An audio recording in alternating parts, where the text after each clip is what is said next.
அனைவருக்குமே வணக்கம். சற்று முன் கிடைத்திருக்கக்கூடிய ஒரு மிக மிக முக்கியமான செய்தி ஒன்று வெளியாகியுள்ளது. ஈரோட்டில் திமுக வேட்பாளருக்கு 3 ஆண்டு சிறை தண்டனை. வெடித்த மிகப்பெரிய கலவரம் இது மாதிரி பார்த்தீங்கன்னா செய்திகள் வெளியாகிருக்கு. ஏற்கனவே திமுகவுடைய வேட்பாளராக இடைத்தேர்தல் நடக்க போகுது. அந்த இடைத்தேர்தல் பார்த்தீங்கன்னா திமுகவுடைய வேட்பாளர் அறிவிப்பு கொடுத்துட்டாங்க இல்லையா? விசி செந்தில்குமார் அவர்கள் தான் திமுக வேட்பாளராக அறிவிக்கப்பட்டார்.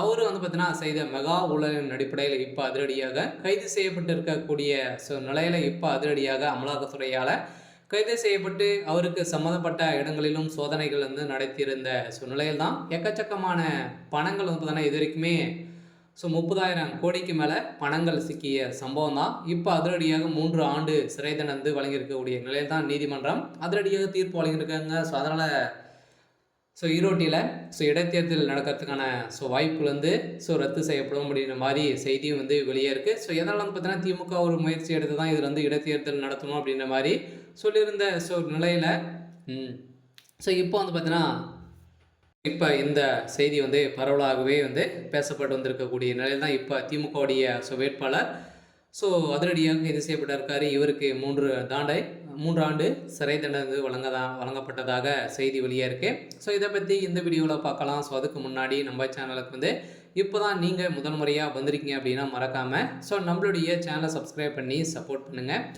வாங்க வீடியோக்குள்ளே போகலாம். ஏற்கனவே திமுகவுடைய வேட்பாளருக்காக பார்த்தீங்கன்னா அங்கு சென்ற திமுக சேர்ந்த அமைச்சர்கள் அனைவருமே ஈடுபட்டு இருந்தாங்க இல்லையா? தேர்தல் பிரச்சாரத்தில் ஈடுபட்டு இருந்தாங்க. இதை தொடர்ந்து நேற்றோட முடிந்தது.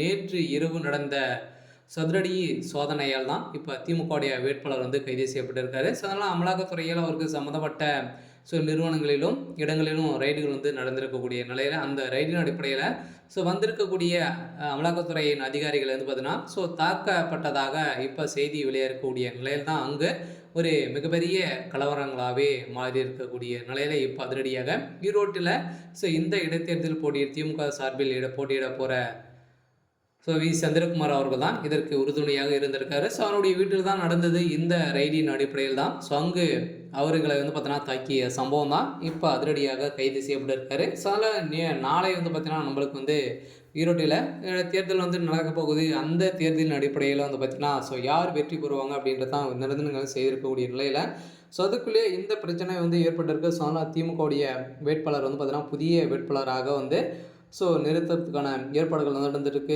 ஏற்கனவே பார்த்தீங்கன்னா இதற்கு இருந்த ஒரு நபர் பார்த்தீங்கன்னா இவருக்கு நான் நிற்கிறேன் அப்படின்ற மாதிரி கேட்டிருந்தார். இதன் நிலையில் தான் இப்போ இவரை பார்த்தீங்கன்னா வாசமாக சிக்கிவிட்டிருக்கக்கூடிய நிலையில் இப்போ அதிரடியாக இவர் கைது செய்யப்பட்டிருக்காரு. இருந்தாலும் என்ன நடக்க போகுது அப்படின்றத வெயிட் பண்ணி பார்க்கலாம். இது மாதிரி செய்திகளை தெரிஞ்சுக்கணும் அப்படின்னா மறக்காமல் நம்மளுடைய சேனலை சப்ஸ்கிரைப் பண்ணி சப்போர்ட் பண்ணுங்கள். தேங்க்யூ.